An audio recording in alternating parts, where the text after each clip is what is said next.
human being. And this is the guy from Adidas? Dove is from American Apparel. Okay. But I'm talking about put out my White Lives Matter tee. The White Lives Matter tee don't say nothing. It don't say DEF CON or nothing on it, right? I'm like, put it out. And he's telling me, like, yo, I want you to visit the Holocaust Museum. And I was like, yo, I want you to visit Planned Parenthood. That's our Holocaust Museum. Whoa! What I loved about it, I love Dove just as a human being. And this is the guy.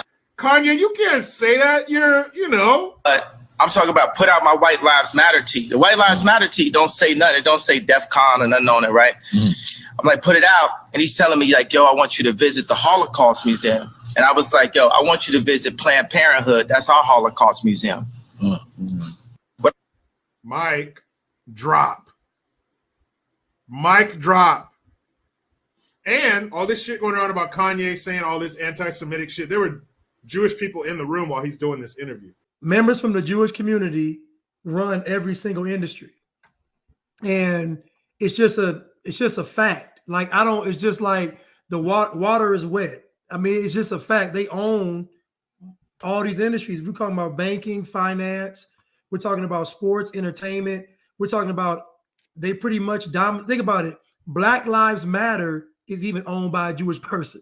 Like, what are we talking about? Like, they literally even own the social justice movement. So they literally own everything. My question is, it's almost like they want to own everything, but then have the image of we're oppressed too. You kind of hide behind we're like everybody else, disenfranchised, even though we dominate and monopolize all these industries. Like you said, I don't think it's anti anything, just to state the truth. They own everything. Now, the question is, if the Jewish community runs all these industries, then who's really responsible for systemic racism? If they own and dominate everything, then who is controlling systemic racism? Now, we put the face on white people, but technically, white people aren't the ones that are dominating all these industries. It's actually Jewish people. I'm going to say some anti-Semitic shit. I'm going to fuck your bitch. I'm going to kill this nigga. I'm going to fuck your bitch. I'm going to kill this nigga. That's the real anti-Semitic shit that the Jewish people get paid off of. How many people want to bet their house that content is not within the first 3 songs on Apple Rap Music?